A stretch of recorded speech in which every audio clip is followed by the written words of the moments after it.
Boa noite, irmãos, a graça e a paz do nosso Senhor e Salvador Jesus Cristo. Tudo bem com vocês? Vocês estão usufruindo dos primeiros meses do ano de 2022? 365 bênçãos. Só isso que Deus prometeu para nós. Depois que passar essas 365, Ele vai renovar a bênção. Cada dia é a renovação. Como o Jonathan está aqui, eu tenho que colocar essa palavra no contexto. Metanoia, renovação de mente. Adore o Senhor de todo o teu coração, com toda a tua alma, com todo o teu ser. Adore o Senhor. Quando? Domingo, dia do Senhor? Não, todos os dias. Então o ano vai se passando e Ele ainda continua procurando os adoradores. Quais são? Aqueles que adoram em espírito e em verdade. Nesse momento, várias congregações estão se reunindo. A igreja do Senhor está ornamentada para celebrar, sendo conduzido por Cristo, que é a cabeça. E, independente da denominação que estão reunidos, em todos os lugares, não sabemos se Deus perdoa, se Ele aceita, mas em todos os lugares, aquele que clama pelo nome dEle, ele recebe um perfeito louvor. Se você clamar, já é um perfeito louvor. Imagina agora, em qualquer lugar que você esteja agora. Talvez você esteja aqui e você não está aqui. Mas se você não estiver aqui, eu queria convidar você a chegar mais. O véu foi rasgado. Você tem liberdade de adentrar na presença do Senhor. Não precisa do pastor, não precisa do bispo, do diácono, não precisa. Você agora tem um sumo sacerdote, um sumo pastor, que ele está intercedendo por você. E agora, porque ele está fazendo isso, você tem acesso. Quando você clamar o nome que é sobre todos os nomes, quando você viver da maneira que agrada a Deus, você consegue adentrar na presença, mas não consegue sair. Você consegue vislumbrar o trono da glória e não consegue mais apagar isso da sua mente. A palavra de Deus diz que é impossível alguém estar sendo exposto a essa palavra e não passar por grandes mudanças. Então vamos celebrar. O Salmo 34, versículo 17 e 18 diz assim: os justos clamam e o Senhor os ouve e os livra de todas as suas angústias. Perto está o Senhor dos que têm o coração quebrantado e salva os contritos de espírito.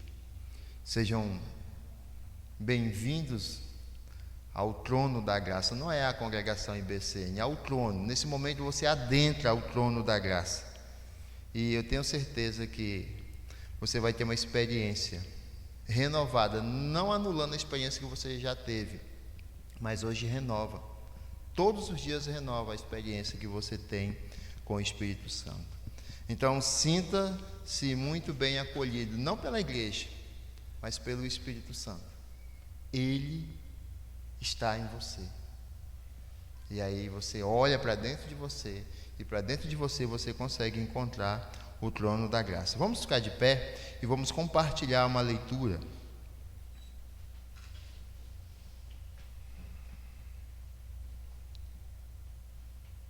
Tito, capítulo 2, do 11 ao 14. Porque a graça de Deus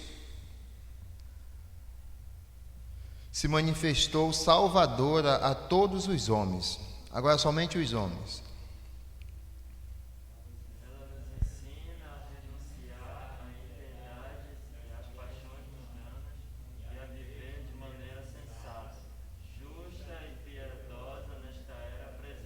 Mulheres, enquanto aguardamos a bendita esperança, a gloriosa manifestação de nosso grande Deus e Salvador, Jesus Cristo. não, isso não vai ficar assim, vamos voltar. Os homens. O 12, Rafael, volta, é o 12. Olha lá. Ela nos ensina a renunciar à impiedade e às paixões mundanas e a viver de maneira sensata, justa e piedosa nesta era presente. Aprendemos com as mulheres mais uma vez o 13. Enquanto aguardamos a bendita esperança, a gloriosa manifestação de nosso grande Deus e Salvador, Jesus Cristo.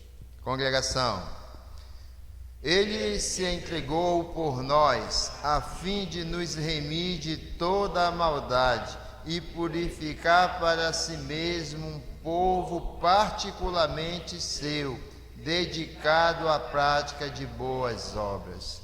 Louvado, exaltado, glorificado é o nome do Senhor. Que maravilha, meus irmãos, quando nós nos deparamos, principalmente com o testemunho que Deus nos deu através das mulheres. Vocês já perceberam o quanto os homens precisam delas? Se não fosse elas, nós não teríamos nem nascido. Aprendamos com o Senhor através da auxiliadora que Ele nos deu. Nesse momento nós vamos louvar o Senhor e também na oportunidade nós vamos estar ofertando no altar e entregando os nossos dízimos. Mas você pode também entregar seus bens. Qual o bem mais precioso? A sua vida. Entregue a sua vida no altar do Senhor. E isso é uma maneira nossa de mantermos a casa funcionando pelas finanças que o Senhor tem nos dado. Então você que nos visita, sinta-se à vontade, é de praxe nossa fazermos isso, tá bom? Em gratidão a Deus por suas infinitas misericórdias, nós entregamos as nossas ofertas e devolvemos os nossos dízimos. E nós vamos ministrar 2 louvores e enquanto o louvor está acontecendo, sinta-se à vontade para se derramar no altar do Senhor. Que confiam no Senhor são como o monte de Sião, que não se abala, mas permanece para sempre. É como em volta de Jerusalém estão os montes, assim é o Senhor em volta do seu povo.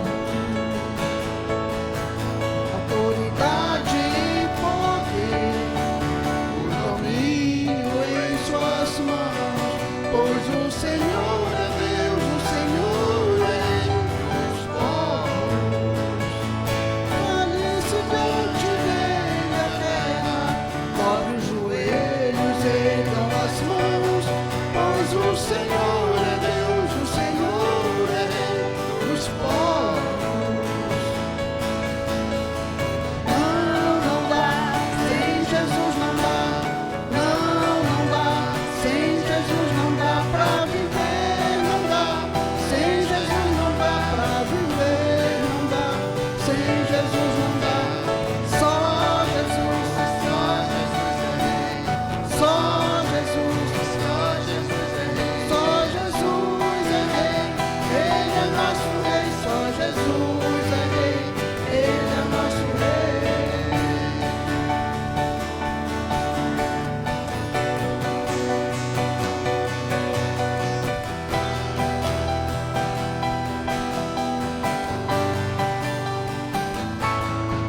Que confiam no Senhor são como um monte de Sião, que não se abala, mas permanece para sempre.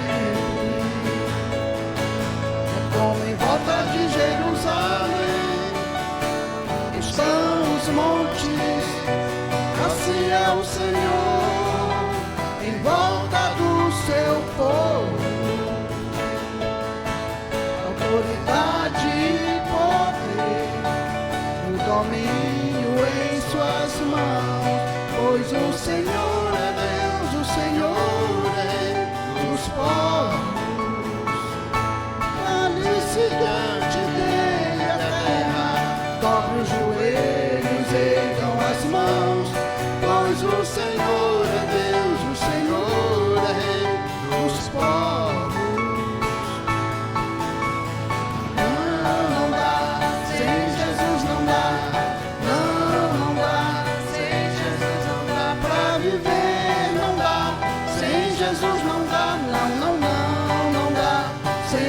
Jesus não dá. Só Jesus, Só Jesus é rei. só Jesus, Só Jesus é rei. só Jesus é rei. Ele é o nosso rei. Só Jesus é rei. Ele é o nosso rei.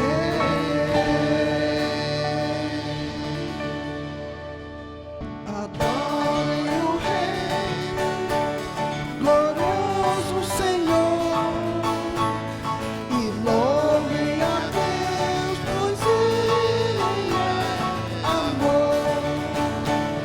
É nossa defesa, real proteção. Louvado na glória e com gratidão. Seu grande igreja,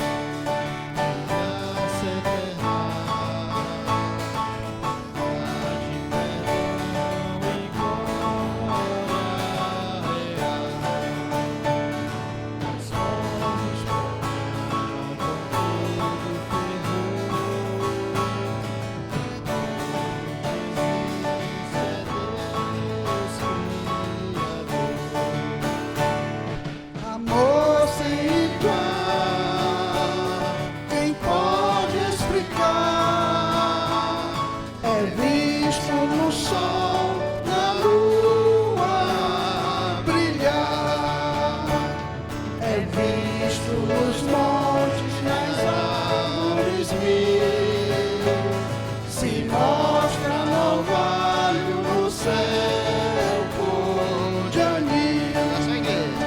Só a igreja, repetindo, nós filhos do pó, sem força ou valor, achamos em Deus poder e vigor. A sua bondade constante é vital, nos traz ricas bênçãos e dá-nos a paz. Adorem o Rei, glorioso Senhor, e louvem a Deus, pois Ele é amor.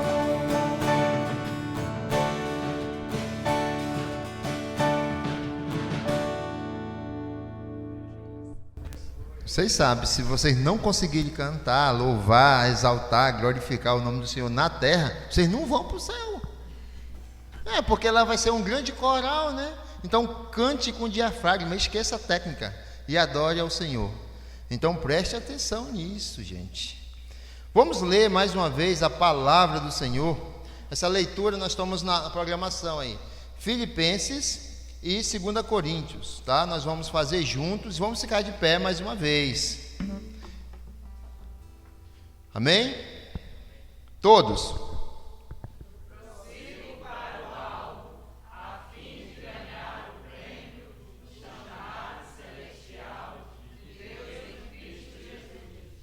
Todos nós que alcançamos a maturidade devemos ver as coisas dessa forma.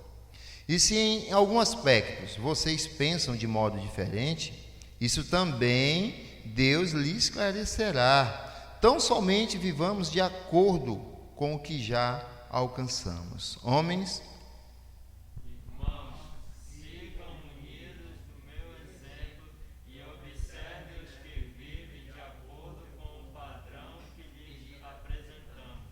mulheres,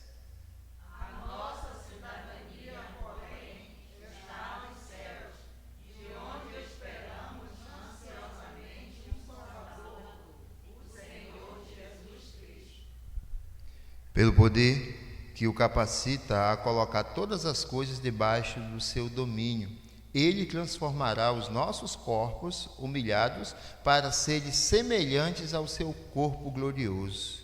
Todos? Portanto, se alguém está em Cristo, é nova criação.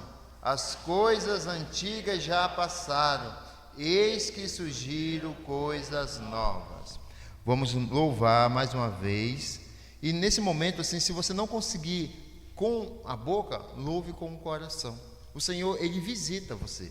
E Ele sabe o quanto você se preparou, você se planejou para estar diante dEle nesse domingo. E agora Ele quer o quê?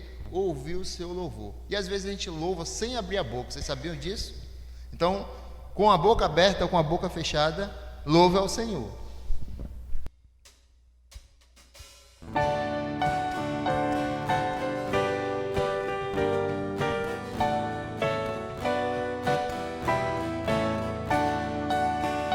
Vamos nós louvar a Deus, vamos ao Senhor de toda a luz, Santo, Santo, cantem, louvem lá nos céus, nosso Deus e Rei Jesus, exaltado seja Deus, Santo, Santo. Ó, igreja!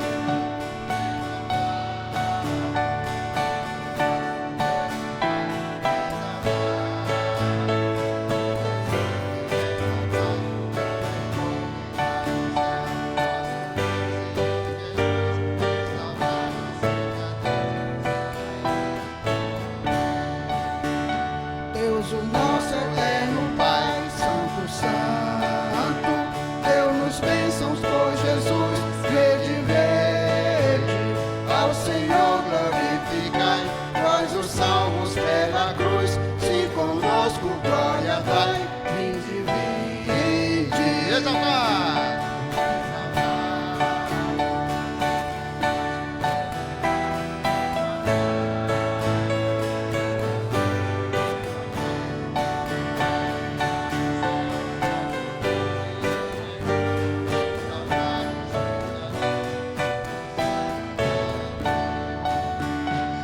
Exaltemos nosso Deus, Santo, Santo, exaltemos com fervor, hoje, hoje, tributemos todos nós, hinos santos de louvor, sem louvor em alta voz, hoje, hoje, Exaltar!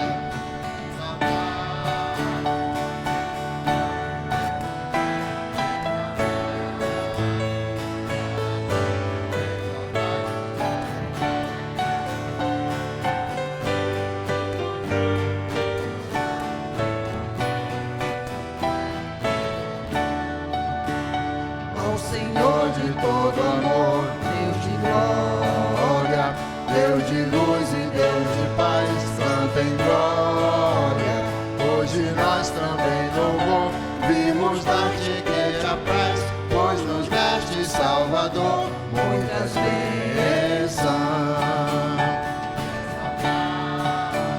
Seja o nosso Deus e Pai,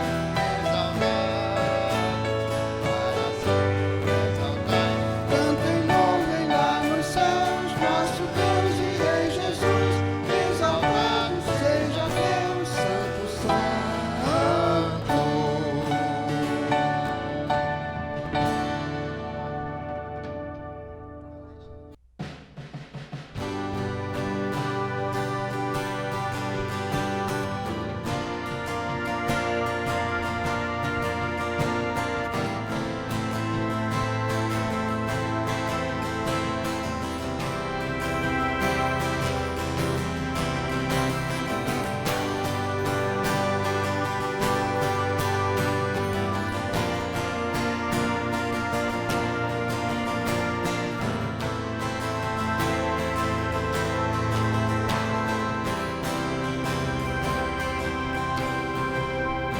Este mundo jamais poderá me afastar dos tesouros celestiais que eu vou receber. Minha firme esperança está no meu novo lar. Sou herdeiro com Cristo, vou com Ele morar. Céu e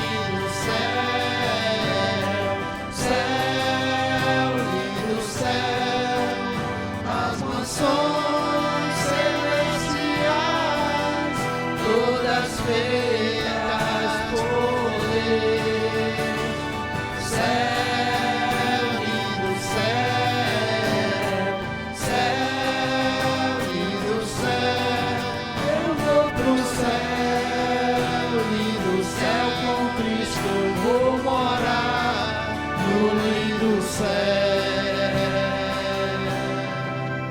Ao passar pelo rio, nada mais temerei. Nem pecados, nem tristezas, eu ali sofrerei. Porque glória tão sublime, quando eu subir para os céus, cantarei a minha história do poder de Deus. Céu, lindo céu, céu, lindo céu, as nações celestiais, todas feitas por Deus. Céu, lindo céu, céu, lindo céu, eu vou pro céu, lindo céu, com Cristo eu vou morar no lindo céu.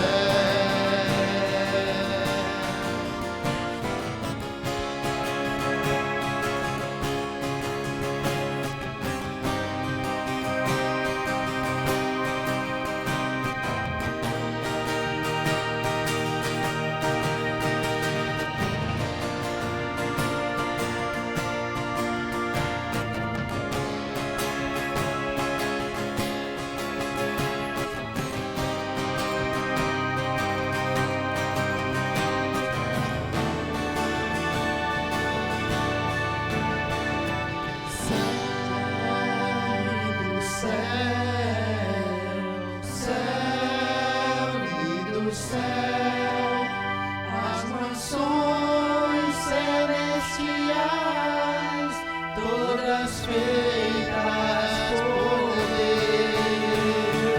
Céu, lindo céu, céu, lindo céu, eu vou pro céu, lindo céu, com Cristo eu vou morar no lindo céu, eu vou morar no lindo céu, eu vou morar no lindo céu.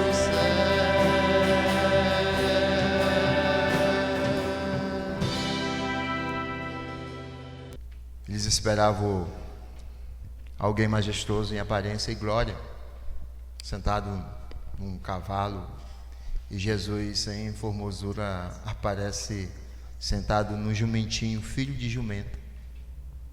E os que creram gritaram: Hosana, Hosana, eis que vem bendito em nome do Senhor. E se você crê, você fecha seus olhos e não veja a formosura, veja a glória de Deus. A doxologia da glória de Deus é o que nós apresentamos culto após culto. Você precisa ver a glória de Deus, e não é por aparência, é algo que precisa acontecer dentro de você. Vamos louvar o Senhor. Projeto Solo, Isaías 53.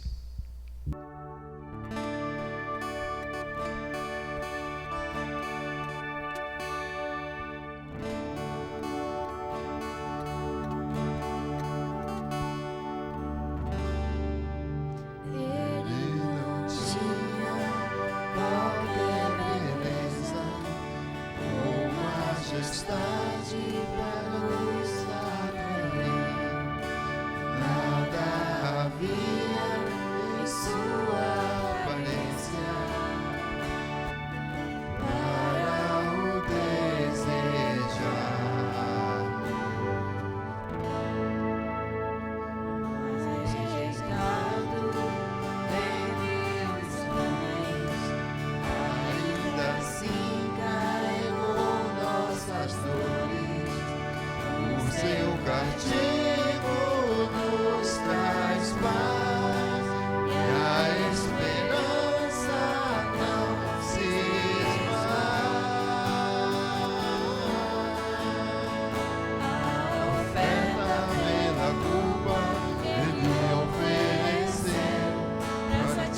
satisfazer o Criador, Ele morreu, para que sua luz em nós pudesse brilhar.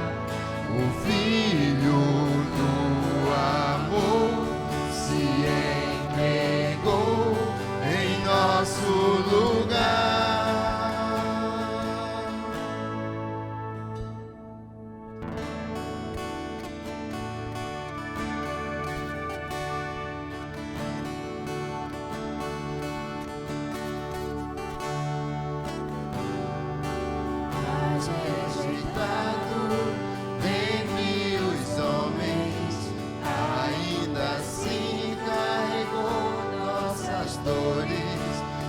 Seu castigo nos traz paz e a esperança não se esvai. A oferta pela culpa Ele ofereceu, para satisfazer o Criador. Ele morreu, para que a sua luz em nós pudesse brilhar. Filho do amor se entregou em nosso lugar. És o Cordeiro que pelos nossos pecados foi esmagado sem dizer uma só palavra. Aos calvos derramou sua vida até a morte, provando a ira amarga pra luz da sua doce graça e nos fazer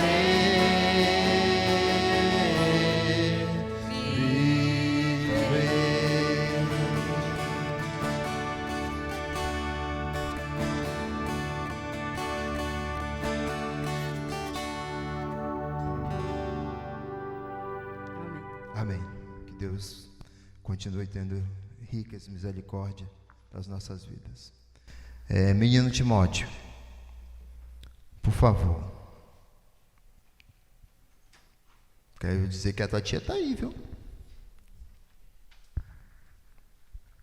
Nós temos compartilhado o pouco de cada um, somando no muito no Espírito Santo. Eu queria nesta hora convidar a Jerusa a estar orando pela vida do nosso Timóteo, para que o Senhor nos abençoe no ouvir e abençoe ele no falar. E assim, juntos, nós vamos entender a plenitude da vontade do Santo Espírito de Deus para as nossas vidas. Irmã Jerusa. A graça de Deus esteja com todos e que nós possamos, acima de tudo, estar conscientes de que sem a misericórdia do Senhor nós já teríamos sido consumidos. Em meio à adversidade, em meio a tantas lutas, em meio a perdas e ganhos, o Senhor tem nos sustentado durante todo esse tempo, e sabendo que nós não somos merecedores, Ele repartiu essa graça com cada um de nós. Nós, como igreja, estamos aprendendo uns com os outros sobre a palavra dele, essa palavra que nos dá o caminho a seguir, que nos aponta o caminho do próprio Cristo, que disse: eu sou o caminho, a verdade e a vida. E um dos seus maiores proclamadores na história da igreja foi o apóstolo Paulo. E nós continuamos estudando a carta de Paulo aos Efésios, uma carta que tem Cristo como centro, uma carta que tem Cristo como a razão, o motivo, o início, o meio e fim da nossa vida cristã. Paulo estava preso quando escreveu essa carta, e a referência que ele faz à prisão, à tristeza, mas também à alegria de aonde ele estava, ele pregava o Evangelho. Na carta que ele escreveu aos Filipenses, ele diz que a minha prisão e até a minha morte sejam motivos para que o nome do Senhor seja glorificado. Nós estamos nesse caminho, estudando a carta de Paulo aos Efésios, que é uma carta que traz conselhos práticos e também a revelação de Deus para aquela igreja, que era composta de pessoas imperfeitas como nós, tinham problemas como os nossos, mas que tinham um Deus também como o nosso, que dava orientação através do seu servo. E esses mesmos princípios que foram deixados pelo apóstolo Paulo também servem para nós, porque a natureza humana, que tem a tendência ao pecado, não muda. Os tempos mudam, mas a nossa natureza, com as mesmas propensões, está presente em nós, e Paulo dá esse conselho para as nossas vidas. Vamos ler Efésios capítulo 3, do 1 ao 6. Efésios capítulo 3, do 1 ao 6. Abram suas Bíblias. A minha versão é a versão Almeida Revista Atualizada. Os irmãos podem acompanhar a leitura que será feita, e nós iremos refletir sobre o que o apóstolo Paulo aconselha aqueles crentes daquela época, que também serve para nós, para que nós possamos aprender dele, que recebeu a revelação de Deus, e essa revelação é útil para o nosso conselho e para a nossa prática. Vamos ler? Por esta causa, eu, Paulo, sou prisioneiro de Cristo, por amor a vós, gentios. Se o que tendes ouvido a respeito da dispensação da graça a Deus a mim confiada para vós outros, pois, segundo uma revelação, me foi dada a conhecer o mistério, conforme escrevi há pouco, resumidamente, pelo que, quando lerdes, podeis compreender o meu discernimento do mistério de Cristo, o qual em outras gerações não foi dado a conhecer aos filhos dos homens, como agora foi revelado aos seus santos apóstolos e profetas no Espírito, a saber que os gentios são co-herdeiros, membros do mesmo corpo e coparticipantes da promessa em Cristo Jesus, por meio do Evangelho. Senhor Deus, estamos diante de Tua presença, agradecendo por estarmos aqui nesta noite para aprender de Ti, que és manso e humilde de coração, e que nós possamos, assim como a igreja primitiva, que tinha defeitos e qualidades, que tinha temores e que tinha também o desejo de avançar, que nós possamos aprender mais de Ti, em nome de Jesus. Amém. Como já falei anteriormente, o livro de Efésios é um livro, uma carta que tem Cristo como centro. Cristo é o início, o meio e o fim da vida cristã.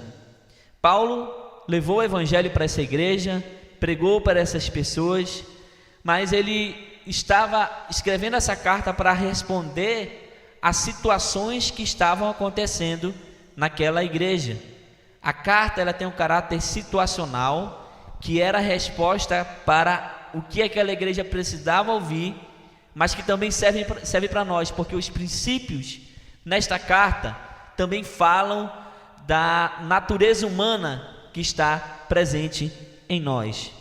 E o principal problema que Paulo estava enfrentando naquela igreja é que havia grupo de pessoas que se achavam superiores aos outros pelo fato de serem da linhagem de Israel, pelo fato de serem judeus. E eles, convertidos ao evangelho, ainda se achavam superiores aos outros. E Paulo diz, olha, Cristo veio e quebrou a parede que havia entre judeus e gentios. O judeu não é superior ao gentio e o gentio não é inferior aos judeus.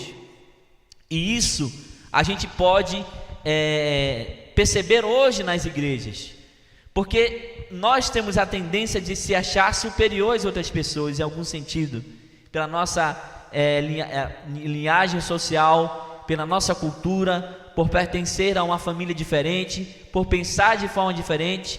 E Paulo estava alertando que todos eram um só em Cristo, que essas diferenças não eram nada comparadas com a glória, comparadas com a graça do Senhor, que foi revelada através de Jesus Cristo. E ele começa esse seu relato no versículo 1 do capítulo 3, dizendo: por esta causa eu, Paulo, sou prisioneiro de Cristo Jesus, por amor aos gentios.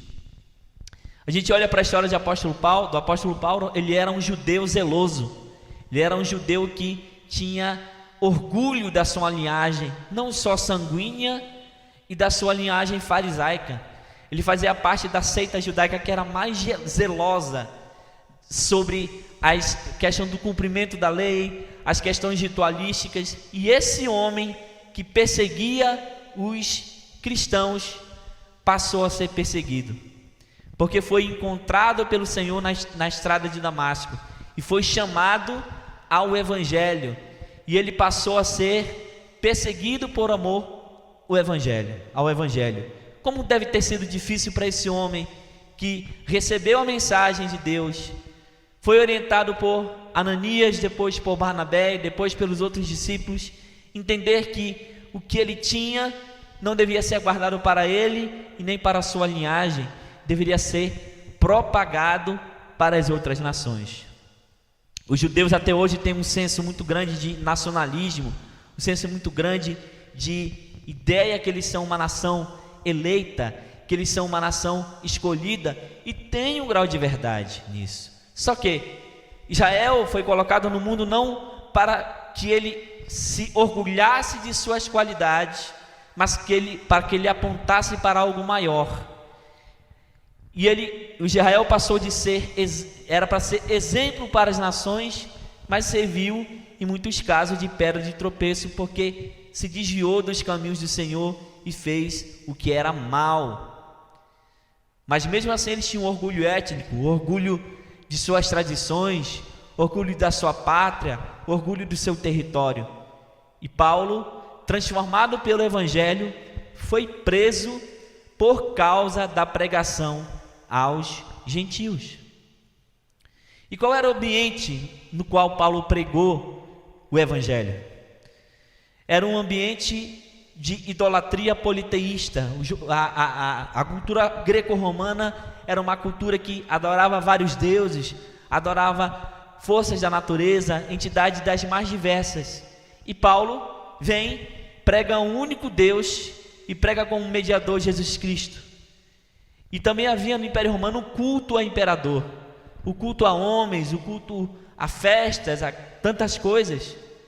E quando alguém se convertia ao cristianismo, quando alguém se convertia ao Evangelho, essa pessoa perdia todo o tecido social. E muitas pessoas se reuniam juntos e congregavam juntos e passaram a ser vistos como o inimigo do Estado, como inimigo dessa cultura, como inimigos daquilo que era normal naquela época. E quantas vezes a igreja é vista assim? No nosso trabalho nós somos vistos como diferentes, e a igreja se tornou algo visível justamente pela diferença e não por ser igual ao mundo. Muitas pessoas hoje querem ser iguais ao mundo para atrair pessoas, querem atrair pelo aquilo que é conhecido e não pelo aquilo que é diferente. E Paulo viveu essa questão, ele pregou o Evangelho, pregou contra os deuses falsos, pregou contra a idolatria, pregou contra o Deus que era representado pelo imperador romano, e por causa disso foi preso. E ele repartiu o que lhe foi revelado. E essa mensagem deve calar fundo em nosso coração. O que Paulo recebeu do Senhor, ele não guardou para si. O que Paulo recebeu do Senhor, ele não guardou para o seu povo, para a sua etnia, para a sua nação, ele repartiu. Ele foi aos gentios, saiu do seu território, saiu da sua zona de conforto e foi pregar o evangelho. Por onde ele passou, ele pregou o evangelho, por amor aos gentios. E onde nós andarmos, nós também temos esse dever de pregar o evangelho, no nosso trabalho, na nossa escola, na nossa casa e na nossa cidade. Tem uma frase do Charles Spurgeon, que é um pregador batista muito famoso. Ele diz o seguinte: todo cristão ou é um missionário ou é um impostor. Mas a gente entende missão só aquele que atravessa fronteiras, só aquele que vai para outro país. Mas nós devemos ser missionários aonde nós estivermos.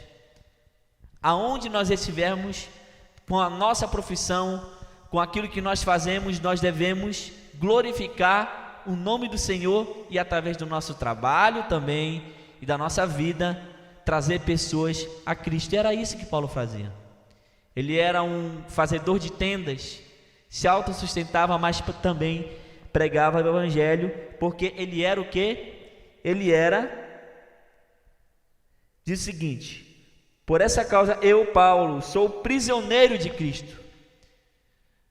As pessoas se acham livres, né? A liberdade que Cristo dá é a liberdade do pecado, a liberdade da carne, mas nós somos prisioneiros dele. Nós estamos presos a ele, porque ele comprou a nossa vida por um preço muito alto. Na cruz foi pago um alto preço. Eu sei que eu não sou merecedor e devemos viver essa graça onde nós estivermos.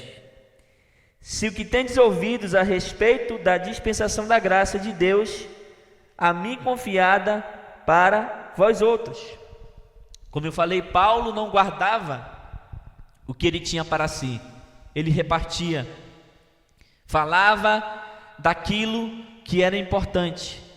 Tem uma frase que se tornou muito popular no nosso meio que diz o seguinte: pregue o evangelho e, se preciso, use palavras.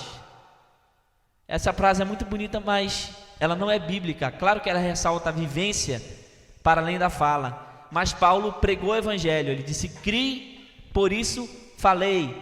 Nós devemos falar do evangelho e também viver do evangelho aonde nós estivermos. Pois, segundo uma revelação, a mim foi dada a conhecer o mistério, conforme escrevi há pouco, resumidamente. Do que Paulo está falando? Ele estava falando para aqueles judeus que se achavam superiores aos outros, que a graça não era propriedade deles, que a graça não era propriedade de uma nação, de uma etnia, de um povo, que deveria ser repartida com todos.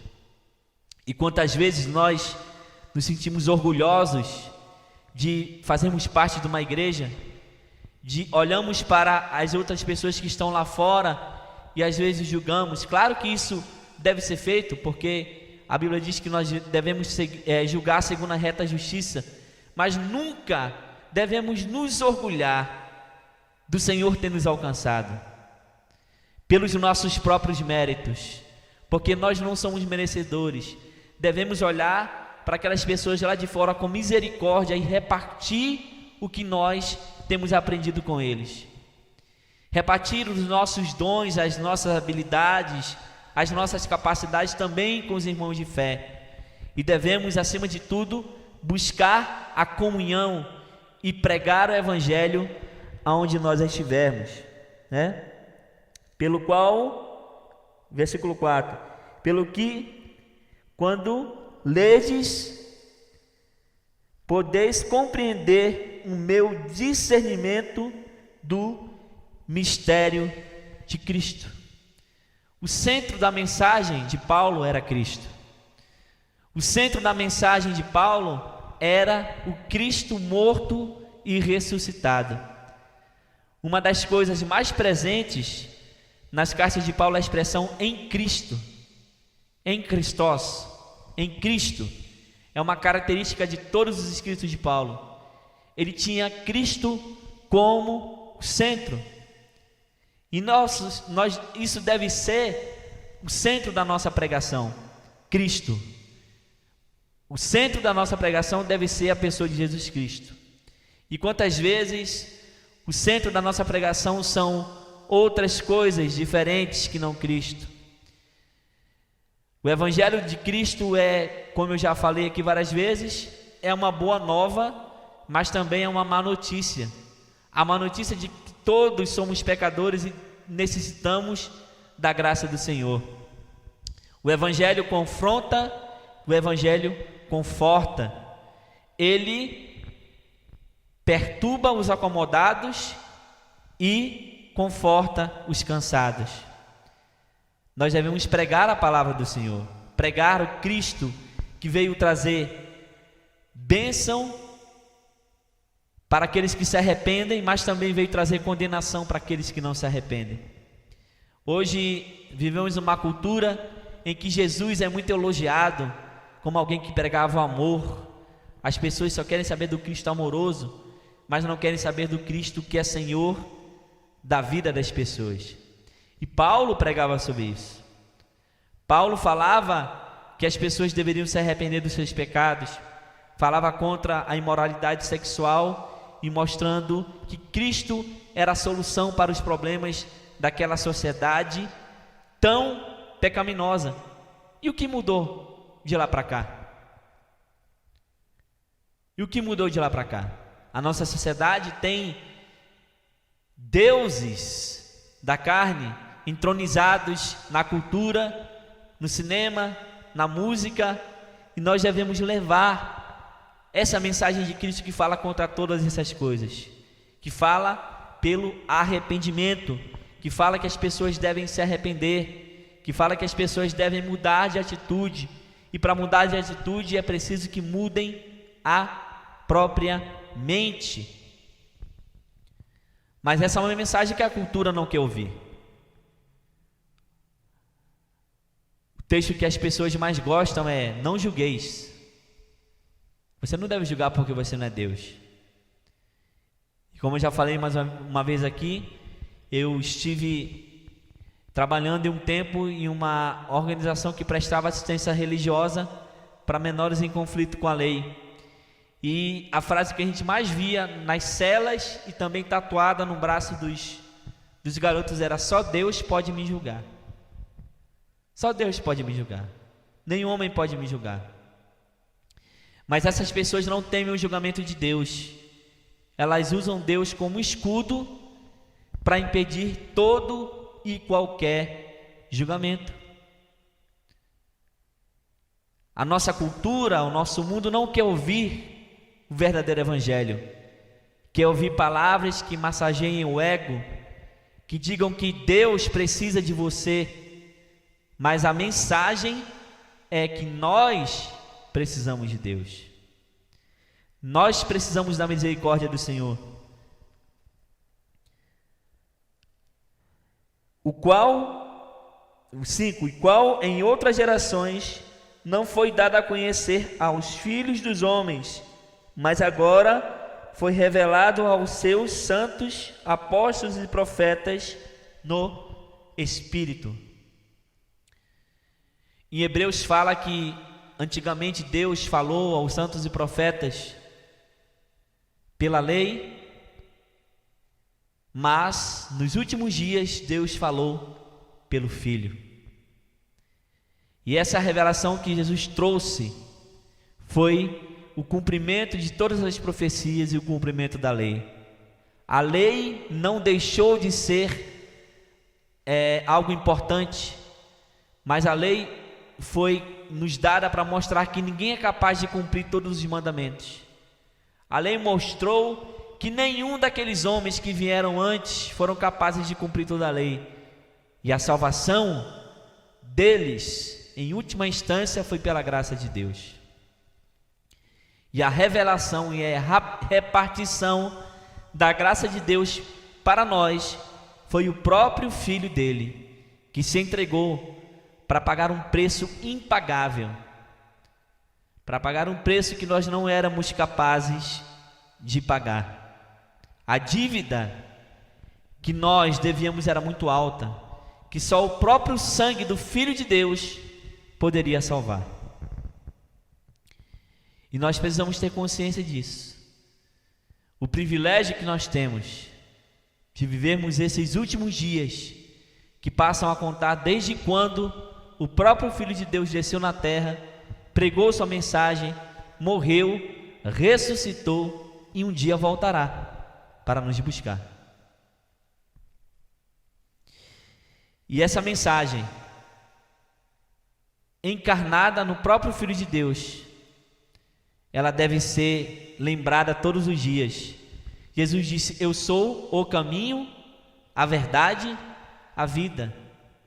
Interessante, se a gente for olhar para a tradição judaica, essa expressão, o caminho, a verdade e a vida, no período intertestamentário, era aplicada à própria palavra de Deus expressa nos mandamentos.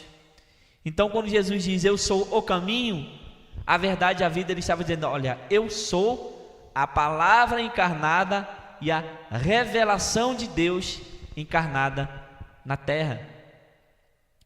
E essa palavra que se encarnou, que veio até aqui a terra, nós devemos viver essa palavra, ser imitadores de Cristo, assim como Paulo foi imitador dele. Será que se as pessoas olharem para nós, elas vão nos ver imitando o próprio Cristo? Imitando aquele que nós dizemos que é o motivo da nossa alegria, aquele que nós dizemos que é o motivo da nossa esperança. Como nós vivemos essa esperança? Nos relacionando com as outras pessoas. Como nós vivemos esse evangelho que tanto pregamos? Billy Graham disse que muitos de nós somos a única Bíblia que as pessoas terão acesso. Quantas vezes a gente está no meio de pessoas que não tem Deus no coração e cometemos alguma atitude, a pessoa fala: olha, crente não faz isso, hein? Crente não faz isso. As próprias pessoas sabem, mas elas não se rendem, porque é difícil a pessoa deixar a própria carne, deixar os desejos carnais. E Paulo fala no versículo 6, a saber, ele se revelando o que foi revelado através de Cristo, né? Ele continuando a falar o que foi revelado através de Cristo, a saber que os gentios são co-herdeiros, membros do mesmo corpo e co-participantes da promessa em Cristo Jesus, por meio do Evangelho.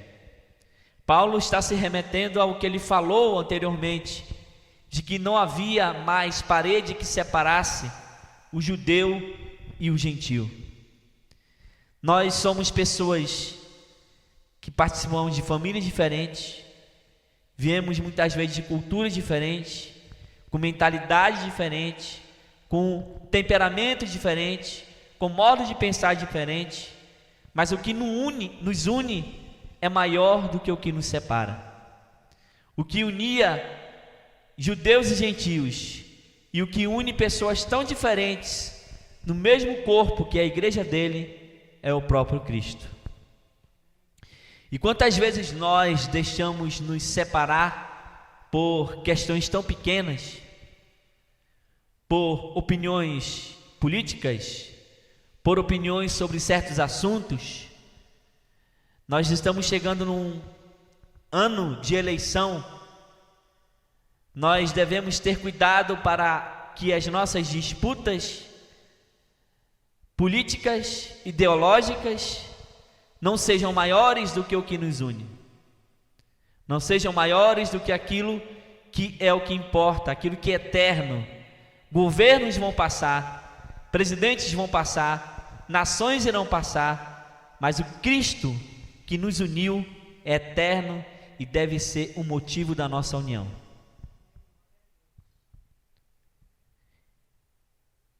Quando nós pensarmos em nos separar dos nossos irmãos por questões tão mesquinhas, que nós possamos ter em mente que nós fazemos parte do mesmo corpo.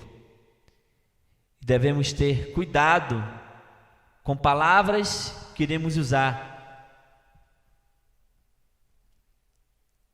E devemos prestar atenção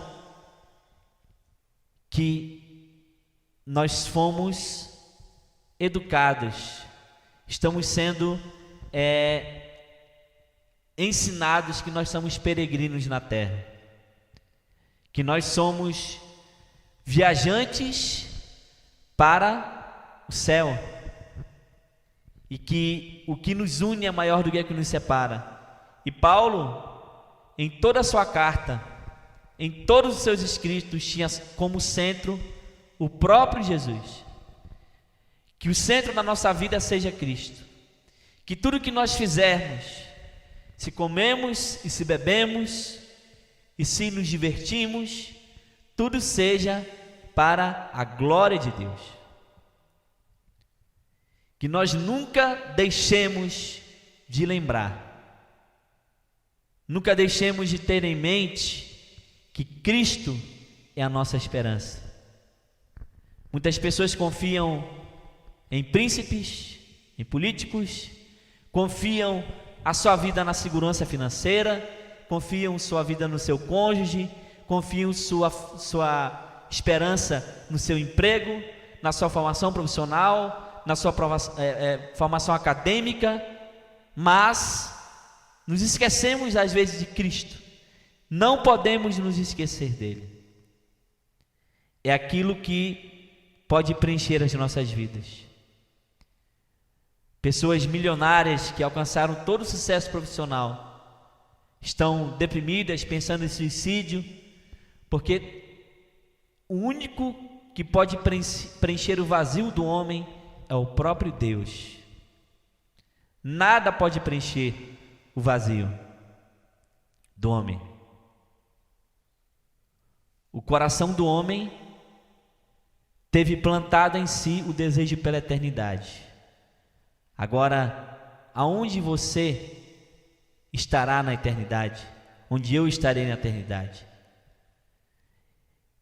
Esse sangue que nos comprou lá na cruz, e esse cordeiro que foi morto desde a fundação do mundo, é o motivo da nossa esperança. É aquilo que uniu judeus e gentios, e que une hoje essas pessoas tão diferentes, essas pessoas tão distintas entre si, mas que pelo principal motivo estão aqui hoje. Quantas pessoas estão reunidas neste exato momento ao redor do mundo, celebrando esse Cristo morto, ressuscitado, que um dia vai voltar? E quantas pessoas não têm a oportunidade de se reunir, estão vivendo em países onde o evangelho é proibido, na Coreia do Norte, no noroeste da Eritreia, em países islâmicos, mas se reúnem.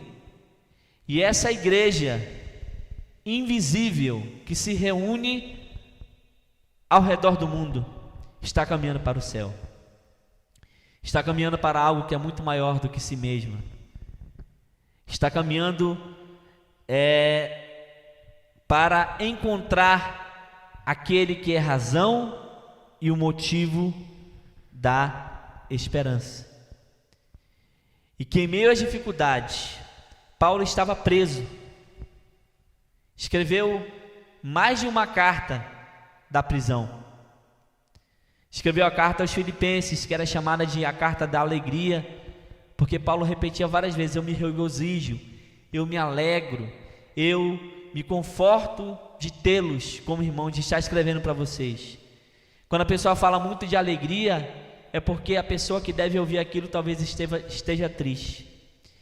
E nós, nesses últimos 2 anos, passamos por dificuldades. Muitos aqui perderam entes queridos, muitos aqui tiveram parentes que voltaram do hospital, tiveram parentes que sofreram, e muitos até agora estão sofrendo. Mas a alegria de Paulo e a alegria da igreja primitiva era a alegria do Senhor, que é a alegria que é a nossa força. Alegria que não depende do que está ao nosso redor.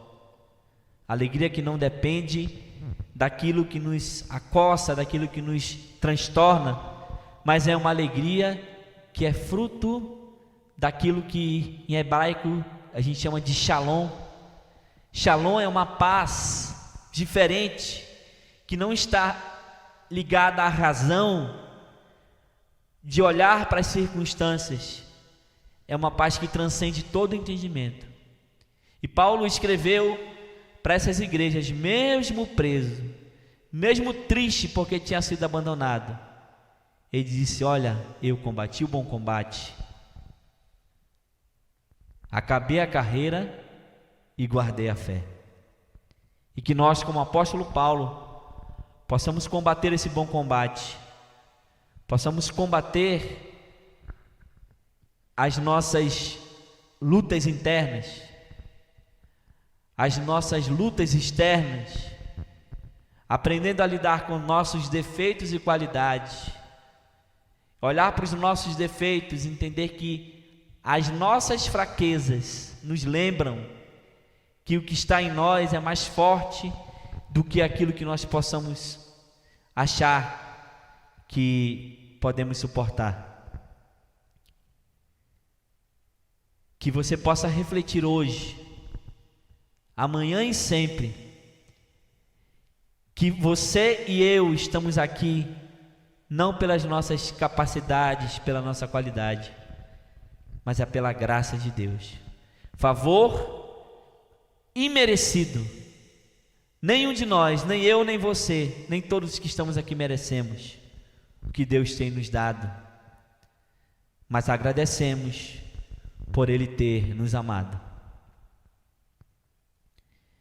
E olhando para o apóstolo Paulo, um homem que fazia parte da elite religiosa do povo judeu, que perseguia os cristãos, que matava pessoas em nome de Deus, era um homem zeloso da sua religião, mas quando foi encontrado por Cristo, quando foi achado por Cristo, ele mudou radicalmente. Que nós possamos mudar radicalmente as nossas atitudes. A palavra radical tem a ver mudar pela raiz. Radical tem a ver com ir à raiz do problema. E a radicalidade do Evangelho, a radicalidade de Cristo tem a ver com a mudança da raiz da nossa mentalidade, para que nós possamos viver a cada dia conscientes de em quem temos crido. Que nós possamos olhar para esse homem que, por esta causa eu, Paulo, sou prisioneiro de Cristo Jesus, por amor a vós outros. Esse homem que fazia parte da elite religiosa, que prendia pessoas, terminou a sua vida preso e depois foi morto por amor ao Evangelho. Se nós formos olhar para aquilo que o mundo hoje diz que é sucesso, Paulo foi um homem fracassado, morreu preso, foi torturado, perdeu a cabeça. Às vezes nós não queremos abrir mão dos privilégios que nós temos na sociedade, e nos calamos diante do erro, e nos calamos diante daquilo que é contra a palavra de Deus. Mas Paulo não se calou. Paulo não se calou e viveu as palavras que ele pregava. E nós olhando para esse homem, olhando para essa igreja, esse homem e essa igreja que tinham tantos defeitos como nós temos, mas foram salvos pela graça de Deus, assim como nós estamos aqui hoje. Te convido agora a fechar os olhos e refletir sobre a sua vida, pensar nas suas atitudes, que eu também possa pensar nas minhas atitudes. Será que eu e você estamos repartindo a graça que Deus nos deu com as outras pessoas, usando os nossos dons para o serviço, usando os nossos dons para servir as outras pessoas, Será que nós não temos orgulho em algum sentido de sermos alguma coisa e os outros não? Nós devemos pensar que o que nos une é maior do que o que nos separa. Paulo, ao longo da carta, enfatiza que nós somos um em Cristo. O amor de Cristo nos faz um. Assim como uniu os judeus e gentios, Ele nos uniu aqui nesta noite. E que nós possamos compartilhar o que nós aprendemos uns com os outros. Ser confrontados e confortados pelo Evangelho. A igreja não é perfeita, mas esse grupo de pessoas imperfeitas, Deus chamou de corpo, Deus chamou de santos, separados do mundo para fazer diferenças, entendendo que o poder de Deus se aperfeiçoa na fraqueza. Em nome de Jesus, amém.